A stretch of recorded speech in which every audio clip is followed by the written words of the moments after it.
chers amis, bienvenue sur la télé des Enchantés, j'espère que vous allez bien. Aujourd'hui, nouvelle rencontre, nouveau portrait, je suis avec Ségolène. Bonjour Ségolène. Bonjour Franck. Alors évidemment, on a échangé un petit peu avant, on a pris un petit thé, un petit café, tout ça. Et puis tu vas nous parler de relations conjugales, puisque c'est ton métier. C'est ça.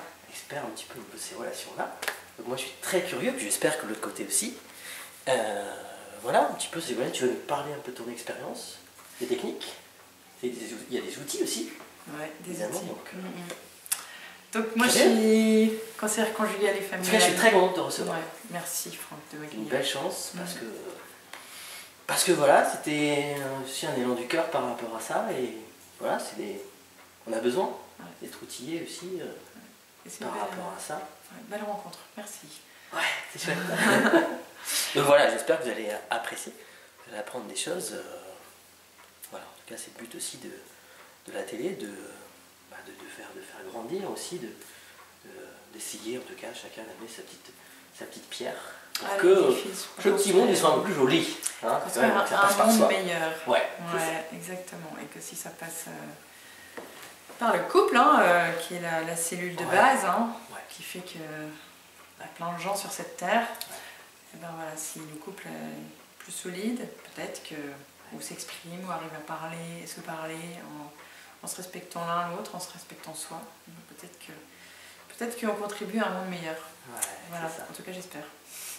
Alors du coup, toi ton parcours c'est quoi? Raconte-nous comment tu es arrivé au conseil à conjugal. Cette partie-là, ouais. Alors, mon parcours, j'ai fait beaucoup de bénévolat auprès de personnes de la rue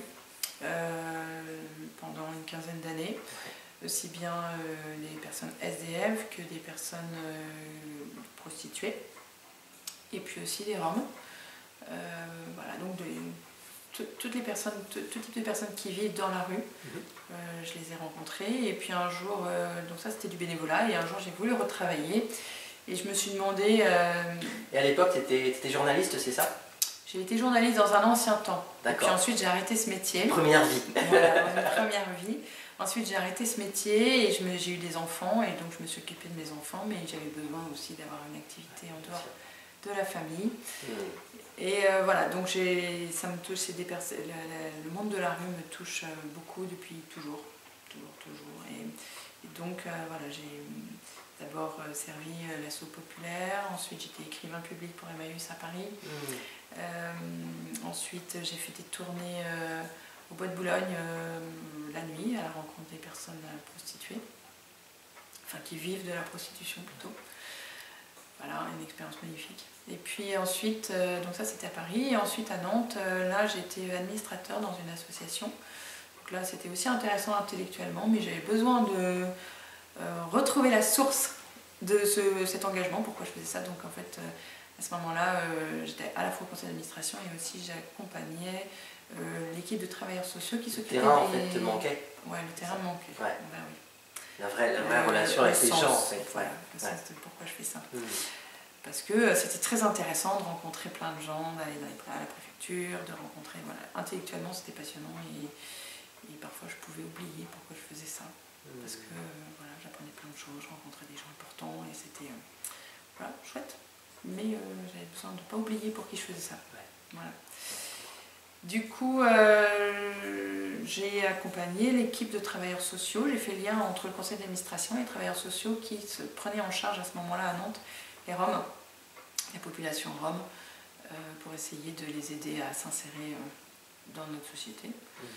Et voilà, donc là j'ai aussi rencontré un autre type de vie dans la rue, ou en tout cas de vie vraiment précaire et très difficile.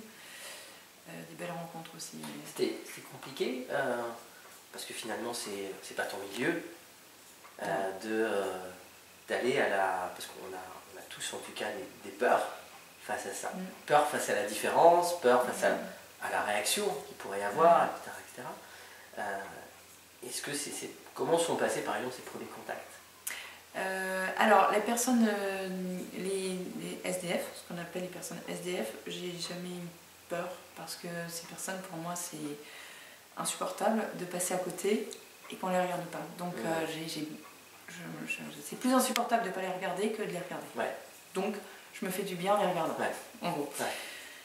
La prostitution, là, ça a été difficile pour moi parce que la prostitution au Bois de Boulogne, c'est une prostitution particulière parce que ce sont des personnes qui sont travesties et parfois transsexuelles qui ont été parfois opérées. Donc là, il y avait un rapport au corps et puis la prostitution et puis c'est un milieu, enfin voilà, ça a été compliqué. La première fois, quand je suis montée, c'est un bus en fait qui parcourait différents endroits du Bois de Boulogne. Et la première fois, j'ai vraiment eu j'avais peur. Moi, j'avais peur. Et puis, en fait, je me suis rendu compte que quand ils montent dans le bus, ils quittent leurs habits de scène. Et qu'en fait, ils sont dans la rue comme sur une scène. Et que quand ils montent dans le bus, ils redeviennent eux-mêmes des personnes. Voilà.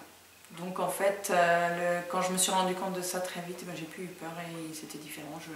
Voilà, on était... deux personnes l'une en face de l'autre, avec chacune nos vies, et à essayer de construire un lien d'amitié. En fait, voilà. En tout cas, un lien. C'est quelque chose. Oui, un lien de personne à personne, un lien humain, enfin un lien, quoi, une relation. Construire une relation comme on est, voilà. Et puis, et après, les Roms, est-ce que ça a été difficile pour... Non, ça n'a pas été difficile pour moi, parce que ce qui est difficile pour moi, c'était de les voir vivre dans une telle précarité, j'ai visité un bidonville aux portes de Nantes, quoi. Et ils vivaient dans la boue, 30 cm de boue, dans des caravanes qui font 8 mètres carrés, à je ne sais combien, avec des enfants extrêmement handicapés, mais polyhandicapés et très très lourds. Et en fait, ce qui est difficile, c'est pas d'aller à la rencontre de ces gens-là, ce qui est difficile, c'est de voir la pauvreté dans laquelle ils vivent, et ça, c'est insupportable. En fait, oui, ce qui est... on en parlait un petit peu tout à l'heure pour d'autres sujets, mais c'est cette... se dire, je rentre dans ton univers. Je lâche finalement ce qui me touche moi, en tout cas ce qui correspond à mon propre schéma, et se dire, ok, je rentre dans le tien. J'essaie de comprendre ce qui se passe pour toi et comment c'est chez toi. Et aussi, après... oui, j'essaie de comprendre ce qui se passe pour toi, et puis là j'étais dans la relation d'aide, et aussi c'est comment je peux t'aider de là où tu es, et pas de là où je suis. Donc t'aider comme toi tu penses en avoir besoin, et pas comme moi je crois que tu as besoin. Et c'est ça qui est compliqué. C'est ça qui est compliqué aussi dans les institutions, et puis après, bon, ça c'est encore autre chose, mais avec, il me semble, c'est ça qui est compliqué avec aussi nous, notre façon de vivre, et c'est ça qui est compliqué justement avec les Roms. C'est qu'ils ils ont une culture et des traditions qui sont juste à l'opposé des nôtres. Ils ont des différences, évidemment. Majeures avec nous. Et que c'est comment on peut respecter ce qu'ils sont. C'est pour ça, je pense qu'ils sont stigmatisés. Et que beaucoup de gens n'aiment pas ces personnes. Parce qu'ils sont vraiment très très différents de nous, et qu'on voudrait bien les aider s'ils font comme nous. Ouais, c'est ça. Sauf que, oui, mais non. C'est aider comment pour pas les transformer, et en même temps les aider par rapport à ce qu'ils sont. C'est ça, exactement, et les respecter dans ce qu'ils sont. Et c'est ça qui est très délicat et très compliqué, parce qu'effectivement, ils ont quand même un mode de vie qui est radicalement différent du nôtre. Et des traditions, et des structures familiales, et qui sont juste complètement différentes des nôtres. Et là où c'est compliqué, c'est quand on juge, où on imagine qu'une femme ou une jeune fille de 15 ans ou 14 ans, est-ce qu'elle peut se marier, avoir des enfants, parce que c'est ça dans la culture rome. Qui n'est pas du tout comme du coup, en tout cas, ces rencontres avec des populations qui sont à la fois différentes et aussi avec des points communs, évidemment. Ça t'a donné envie d'aller plus loin aussi par rapport au schéma familial? Est-ce que c'est ça qui t'a... Est-ce que ça a bousculé là-dessus? En fait, c'est quand j'ai eu envie de retravailler, évidemment, j'avais plus envie de travailler dans une entreprise commerciale, bien que les entreprises commerciales, on en ait besoin, mais je me disais que ma place n'était pas là. Et que oui, ces 15 ans de bénévolat m'avaient marqué forcément, et je me disais, mais quelle est la source de toute cette souffrance? Alors peut-être pas les Roms, parce que, mais surtout la prostitution et puis le fait de vivre dans la rue. Quelle est la source de toute cette souffrance? Alors, à l'époque, j'ai répondu, si le couple conjugal ou et parental et solide. Alors après, solide, chacun met ce qu'il veut derrière, mais tiens. Peut-être des fondations en tout cas. Voilà. Ouais. Malgré les problèmes qui peuvent arriver, malgré les difficultés, tout ça. Peut-être que les gens n'iront pas dans la rue. Et du coup, voilà, c'est comme ça que j'ai fait une formation de concert conjugal. Et voilà. Donc, c'était ça le pont en fait. Ouais, c'était ça le pont. Et puis, donc aujourd'hui, j'ai un cabinet libéral. Mais dans ma tête, je reviendrai apporter ça dans les milieux dits défavorisés. Parce que ces gens-là, ils n'ont pas les sous pour se payer ça. Et que si le couple, quand il y a du chômage, et si la famille et le couple n'est pas soutenu, ça crée encore plus d'isolement, de misère sociale, de misère économique. Et que, au fond, ils ont eux aussi, il n'y a pas que les gens comme des sous qui pourraient bénéficier de ce travail-là. Et que ça, c'est un de mes rêves, un jour, de faire ça. Alors, tu vois, aujourd'hui, je pense qu'il y a il y a certainement beaucoup de thérapeutes, entre guillemets, on va l'appeler comme ça, psychothérapeutes, qui accompagnent des couples qui sont parfois en difficulté, ou pas d'ailleurs, parce que c'est pas que ça. Mais qu'est-ce que toi, tu as voulu amener de différent? Qu'est-ce qui t'a touché? Voilà, c'est quoi Comment je travaille, c'est ça? Ouais, par exemple, concrètement.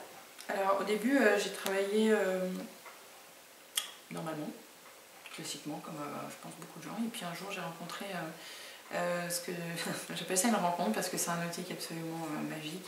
J'ai rencontré la thérapie Imago. Et la thérapie Imago, c'est à la fois une théorie et en même temps un outil vraiment puissant pour aider les couples à rester connectés. Alors on ne peut pas être connecté H24, hein, c'est impossible. Simplement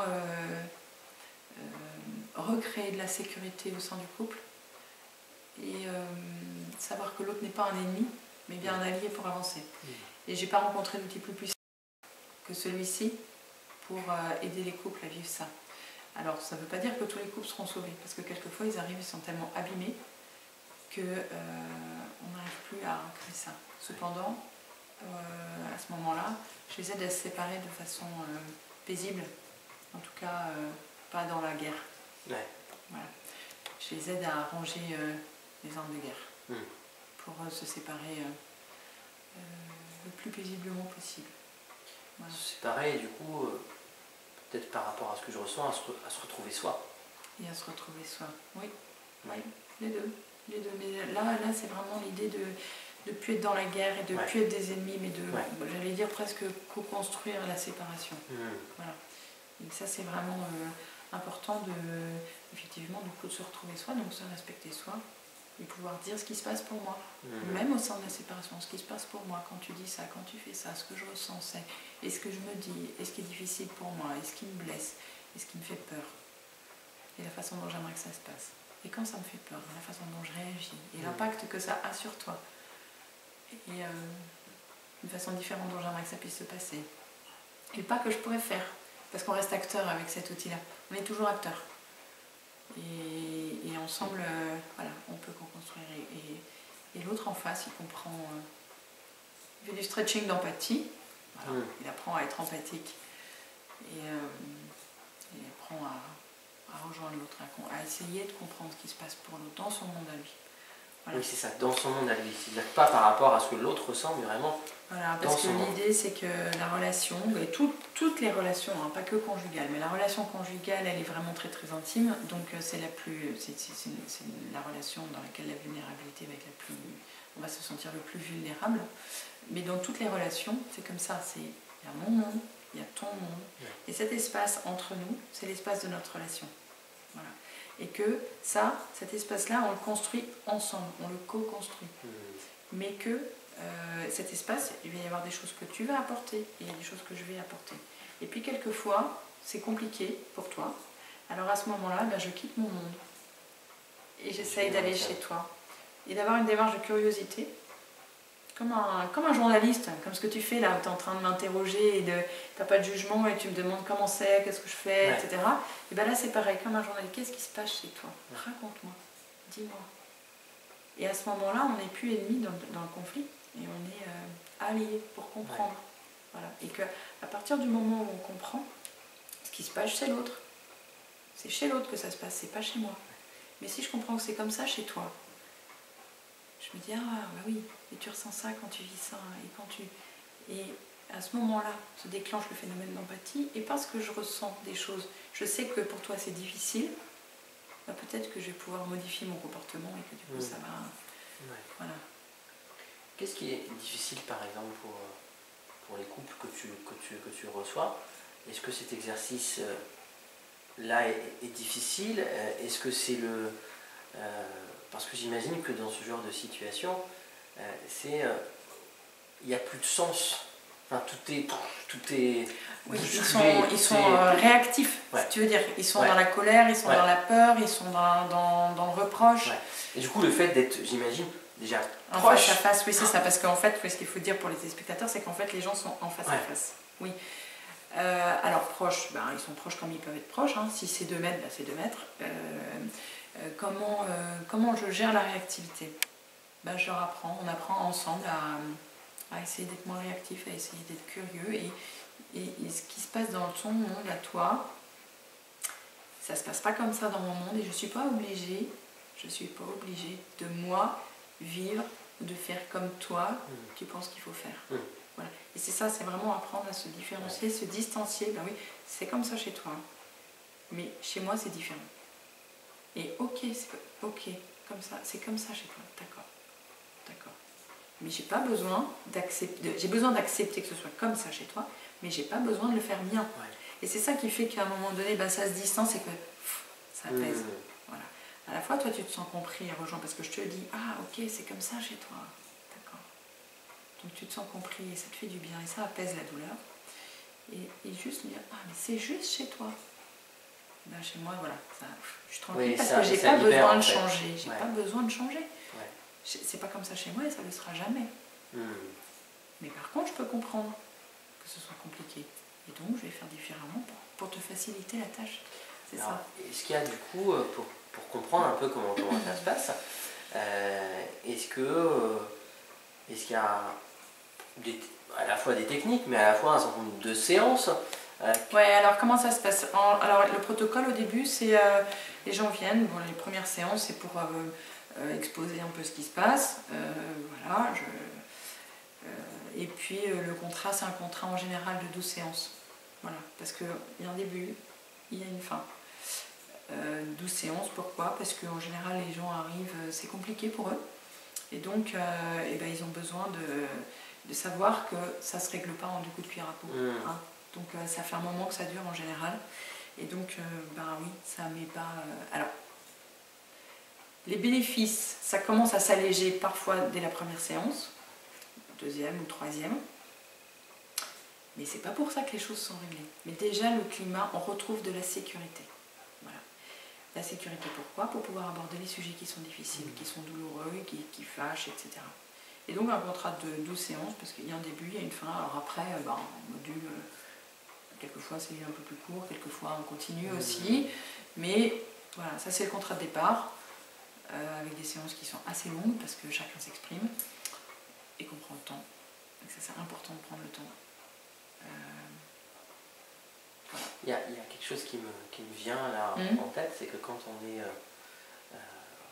ces sujets-là sont importants pour soi, au-delà d'être professionnellement attaché à ça, ça doit être dans tes valeurs de vie, dans ton histoire personnelle. Est-ce que la famille, la relation à l'autre, est-ce que c'était déjà quelque chose d'important? Oui, alors... oui, évidemment. Parce qu'on ne devient pas thérapeute par hasard. Non, c'est vrai. Il y a quelque chose. C'est vrai. Alors, au-delà de mon histoire familiale, j'en parlerai pas parce que c'est pas moi, donc voilà. Mais dans mon couple, nous, ça va faire 20 ans qu'on est mariés. On va fêter 20 ans en 2016. Et effectivement, pour moi, je me suis fait la promesse à moi-même que je réussirais mon couple. Alors réussir son couple, chacun aimait ce qu'il veut, mais moi, je me suis dit je me marie avec lui et je mourrai avec lui. Enfin voilà, mais c'est bon, très intime ce que je te dis. Complètement. Tu fais accoucher les gens. C'est vrai, j'avoue. Mais ça c'est mon challenge à moi. Voilà. Et c'est mon challenge à moi. Et ça ne veut pas dire que les personnes qui vivent plusieurs relations de couple, c'est mal ou que... Non, j'ai pas d'avis sur la question. Moi, c'est mon cap à moi que je me suis fixé il y a 20 ans. Et c'est même pas une promesse que j'ai faite à Vincent. C'est à toi. À moi. Ouais. Voilà. Et du coup, au-delà de ça, se dire que même dans ces moments parfois de relations qui sont parfois compliqués par rapport à l'histoire de chacun, etc., de remettre du sens et de remettre du positif. C'est ça. Et c'est ça qui est super avec les magos, c'est que on va parler des choses qui sont compliquées, des choses difficiles, mais et aussi, et souvent, on va parler de ce qui va bien. Et que ça, et que en traitant de ce qui va bien, souvent les couples quand ils arrivent, il y a 20% qui ne va pas. Et ça prend toute la place. Et qu'il y a 80% des choses qui vont bien. Et on les voit plus quoi. Et on les voit plus. Parce que les 20% prennent toute la place. Et que l'idée c'est justement d'aller chercher. Et en fait on devient des chercheurs d'or. Et c'est ça qui est génial. Rechercher dans... Ouais. Chercheurs d'or, plutôt chouette. Ouais, des chercheurs d'or. Et aussi ce qui est super c'est que bon, alors on fait réémerger les 80% parce que dans la balance de la vie, il faut quand même que ce soit équilibré. Donc on va chercher les 80% qui vont bien, d'une part, mais on n'occulte pas les 20% qui vont pas bien. On en parle aussi. Et on est des chercheurs d'or tout le temps, à la fois pour aller chercher les 80%, mais aussi parce que dans les 20%, ce qu'il faut comprendre, c'est que toujours derrière un conflit, il y a une occasion de croissance. Il y a une pépite d'or. Et qu'en fait, ce qu'on va chercher, c'est ce qu'il y a derrière. Ce que ça veut dire, ce qu'il y a derrière, comment je peux... Qu'est-ce que ça vient toucher, qu'est-ce que ça vient faire émerger, qu'est-ce que ça vient me dire qui va me libérer un peu plus, qui va me faire grandir un peu, qui va nous faire grandir un peu plus. Et donc, on est des chercheurs d'or permanents. C'est ça qui est génial. Voilà. Ouais. Et du coup... c'est des sujets, c'est vrai, qui sont forts parce que tout le monde peut être amené à se poser des questions à n'importe quel moment et la vie est compliquée aussi parfois. Et ça serait quoi pour toi ton objectif? Ton objectif de dire, bah tiens, tu vois, ce truc-là, c'était un joli pari pour toi.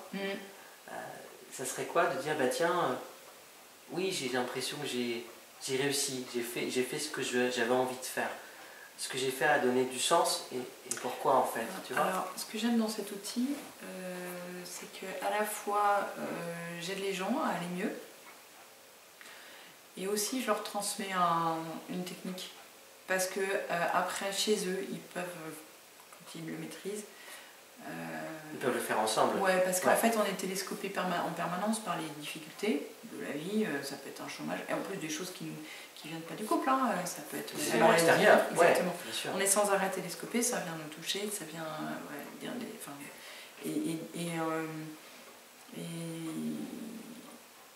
et ça, c'est vraiment quelque chose d'hyper important pour moi. C'est à la fois d'aider les gens et en même temps de leur transmettre, de les rendre autonomes. Et ça, je trouve ça génial, de pouvoir rendre les gens libres. Voilà. Sans être naïf, parce que je prétends pas avoir tout réglé quand ils ont fini de travailler avec moi. Et puis je prétends pas qu'ils seront invincibles. En tout cas. Ouais. Je prétends pas qu'ils seront invincibles. En revanche, ils repartent avec des outils et ils savent un petit peu mieux comment faire. Et ce que j'aimerais aussi plus tard, c'est à la fois aller vers des personnes qui sont en difficulté financière pour leur offrir cet outil qui est quand même... il n'y a pas que les gens riches qui peuvent se l'offrir, les gens ont un métier. Ça, c'est un deuxième objectif. Et puis, troisième objectif, c'est aussi, c'est pas que pour les couples qui vont mal. Un couple lambda, il va bien, il se dispute bien comme il faut, comme tout le monde, moi inclus, bien. Mais voilà, cet outil-là, il est aussi... c'est comme en médecine chinoise, enfin, je crois que les Chinois, ils font de la prévention. Et j'aimerais bien faire de la prévention, c'est-à-dire, voilà, on ne sait pas trop gérer, on n'a pas du tout l'intention de se séparer, mais bon, voilà, il y a des difficultés. C'est prendre soin de son couple. Ouais. Voilà, il y a les trois domaines dans lesquels c'est aider les couples qui sont dans la réelle difficulté, aller à la rencontre des personnes en difficulté financière, enfin, économique, et puis aider les gens à prendre soin de leur couple. Voilà. Et ça, je trouve que c'est vraiment hyper important aussi. Et c'est tellement précieux de prendre du temps à deux, pour soi. Voilà. Il y a quelque chose auquel je pense par rapport à ce que tu dis, par rapport à ce qu'on abordait tout à l'heure, c'est presque apprendre à accueillir, et à la fois accueillir et à sécuriser sa sensibilité. Oui. En fait, c'est quelque chose qui est pas évident, c'est quelque chose qu'on va chercher loin. C'est-à-dire comment on va essayer de vivre avec ça, en fait, aussi bien en très très fort de colère par exemple, et en très très fort en émotions hyper positives, mais à réussir à canaliser ça. Je ne sais pas si tu vois ce que je veux dire. Si, en fait, ce que tu dis, c'est que dans le couple, c'est un lieu de très grande vulnérabilité. Ce qu'on recherche dans le couple, c'est être connecté, se sentir soutenu, aimé. En gros, ce dont on a tous besoin, c'est qu'on prenne soin de nous. Voilà. Ouais. En fait, c'est ça. Ouais. Je veux dire, on arrête de se cacher, on dit, voilà, j'ai besoin de me sentir aimé, j'ai besoin que tu prennes soin de moi. Ouais. Et j'ai aussi envie de prendre soin de toi, et j'ai aussi envie, tu peux mobiliser le meilleur en moi. Ouais. C'est ça en fait. Et en fait, ça c'est possible que quand on a accès à sa vulnérabilité. Et la vulnérabilité, on est vulnérable à la fois dans les blessures, mais aussi dans la joie, dans le bonheur. Et qu'au fond, c'est ça, pouvoir s'exprimer l'un à l'autre, sa vulnérabilité dans la sécurité. Parce qu'on ne peut pas exprimer sa vulnérabilité, on ne peut pas la vivre, on ne peut pas l'accueillir si on n'est pas en sécurité. Et que c'est vraiment ça dans le couple, le lieu, c'est ce que j'essaye d'aider les gens à faire, à restaurer de la sécurité, pour pouvoir vivre ça vraiment, dire vraiment voilà, ce qui se passe pour moi dans ces moments-là, et accueillir même dans les moments de bonheur où on se sent vulnérable. Quelquefois c'est difficile d'accueillir de la joie, ou de se sentir vraiment, parce qu'on est à découvert, sans armes pour se défendre.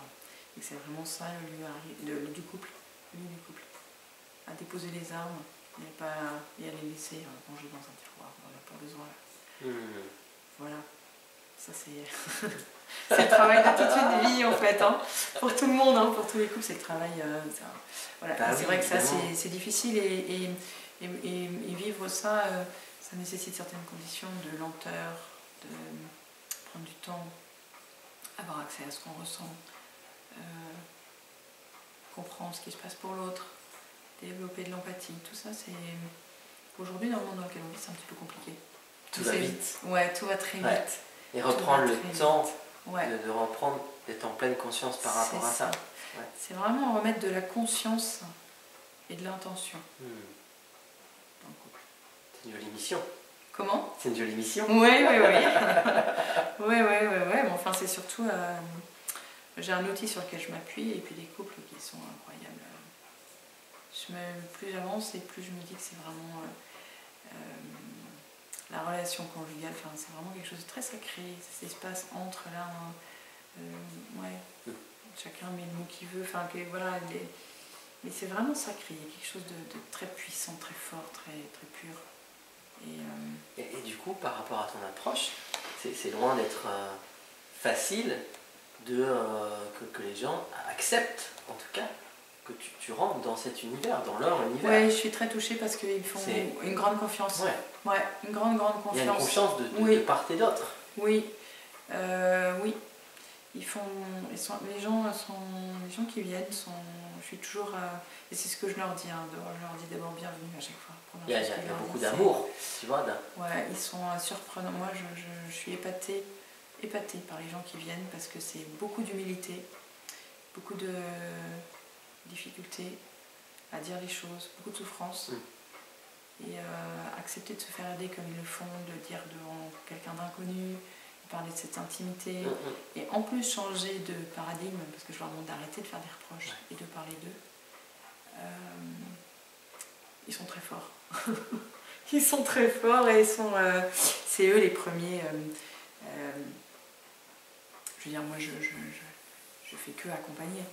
C'est eux qui sont aux commandes de tout ça. Et franchement, ouais, je leur rends hommage parce que c'est vraiment épatant. Enfin, ils sont en manette. Toi, tu les guides un tout petit peu, mais ils sont en manette. C'est ça, oui. Moi, je leur offre un cadre, j'essaie de les sécuriser. Mais sans eux, ben, je suis rien, quoi. Tu vois, c'est mort. Voilà, donc c'est eux qui sont... Et moi, c'est ça que j'aime, c'est que je leur transmets quelque chose. Voilà. Et je suis toujours... je suis épatée de voir les gens, ils tiennent à leur relation. Tu vois. Les gens, ils tiennent vraiment, vraiment à leur relation. Et c'est pas... Ils se battent pour ça, même si c'est dur, même si c'est parfois plus possible aussi. Parfois c'est plus possible. Mais moi je suis épatée par chaque personne qui rentre dans mon cabinet. Et même dans l'impossible finalement d'avoir quand même cette relation, cette nouvelle relation vers quelque chose d'autre, mais de sortir de ce qui est compliqué et nocif en fait. C'est ça. Et en fait, c'est la relation qui est plus qui est abîmée ou parfois cassée, hein. Mais la personne repart chacun, voilà, on défait toujours pareil, on défait avec respect de l'autre, de soi, et puis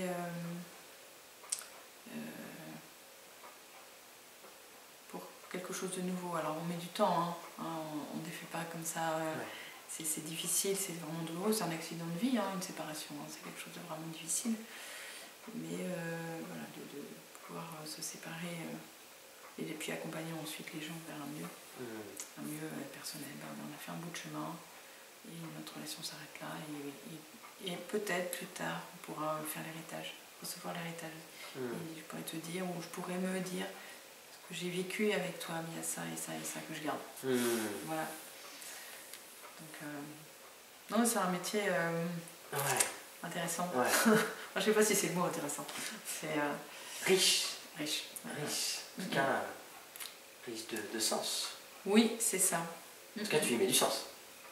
Oui, j'y mets du sens et il y a beaucoup de... Oui, j'y mets du sens, oui. Et puis, c'est pas que triste en plus, on rit beaucoup aussi. On rit beaucoup, il y a de l'humour, il y a évidemment des moments très douloureux, des moments d'émotion très forts. Et aussi on rit. J'ai besoin de mettre un peu de... On rit, il faut rire aussi de ce qui est compliqué aussi parfois. Permet de trouver des solutions. C'est ça. Et puis quelquefois... On rit, on pleure, c'est le théâtre des émotions. Exactement, on rit, on pleure. Donc du coup ton cabinet est à Nantes? Ouais, je travaille à Nantes. Ok. Voilà, je travaille à Nantes, dans le centre de Nantes. Tu mettras les coordonnées sur le site internet, sous la vidéo, vous pourrez aller voir le travail de Ségolène évidemment. J'habite à Nantes et je travaille à Nantes. Voilà. J'ai envie de te laisser le mot de la fin. Si on a un, et puis il n'y a pas de fin au final. Non, merci Franck de m'accueillir si gentiment. C'était un vrai plaisir. J'étais très heureuse de te rencontrer. Et nous en tout cas, on va te suivre, et puis il va peut-être se passer des choses. On verra, on va continuer. On va laisser faire la vie, mon travail, et puis continuer ce qui est important pour toi. Et voilà, en tout cas, encore un nouveau portrait, encore une nouvelle histoire sur la télé. Chaque personne amène finalement son histoire et du coup construit aussi l'histoire de la télé. C'est ça qui est aussi... voilà, on a beaucoup de chance d'avoir toutes ces rencontres qui amènent de la matière. C'est construit tout ça. Tu rencontres des tas de gens très différents. Voilà. Tu en fais partie, donc génial. Alors, en tout cas, moi j'espère que ça va vous donner envie, en tout cas ça va permettre d'avoir des portes, des outils, que ça aille bien dans vos histoires personnelles, ou que ça aille moins bien, mais en tout cas que ça vous amène du possible, même quand il y en a apparemment plus parfois, mais du possible, du positif. Puisque sur la télé on parle de positif, c'est important d'amener du positif, de la construction. Apprendre à faire différemment. Ouais. Quand c'est compliqué, et différemment, et mettre de l'intention dans ce qu'on... et de la conscience dans ce qu'on vit. Voilà. Donc c'est ce qu'on voulait raconter en tout cas comme histoire aujourd'hui. Ouais. C'était aussi ça. C'est ça. Donc j'espère qu'on a réussi, j'espère que ça vous a plu. En tout cas ça m'a appris aussi des choses, évidemment. Et puis voilà, donc moi j'ai envie de dire, soyez heureux avec qui vous êtes, avec qui vous pouvez devenir aussi, dans votre histoire personnelle, dans votre histoire de couple, etc. Et puis ça aussi c'est le bonheur. Oui, parce que pour ça c'est être heureux. Hein. L'idée c'est ça, hein. C'est qu'on a envie d'être heureux. Complètement, envie d'être heureux. Complètement. Donc soyez le plus heureux possible, en tout cas c'est ce qu'on vous souhaite. Merci beaucoup Ségolène. Merci Franck. C'était super chouette. Voilà, toute simplicité et comme moi j'aime en tout cas ces moments-là, c'est important et voilà. Oui. Donc gros bisous, on vous embrasse vraiment et puis à bientôt sur www.latélésenchantée.com. Puis on va donner ton site, ton futur site aussi, puisqu'il y a un travail en train d'être fait autour de ça. Un site internet. Voilà, ton site internet. C'est... On mettra. Oui, je me souviens. On mettra. Conseil conjugal, Ségolène. On mettra les coordonnées, tout ça, tout ce qui va bien. Bref. Et puis vous irez voir, vous allez découvrir encore un petit peu plus loin l'univers de Ségolène, tout ce qu'elle vous raconte. N'hésitez pas à prendre contact avec elle, évidemment. Parce que c'est une jolie personne aussi. Voilà, une belle personne. Et à bientôt pour un nouveau portrait. Je vous embrasse. C'est la télé désenchantée. Pour ceux qui œuvrent à un monde meilleur, c'est la télé désenchantée. Pour ceux qui aiment partager, c'est la télé désenchantée. Pour ceux qui veulent trouver le bonheur, c'est la télé désenchantée. Toi aussi tu peux la partager.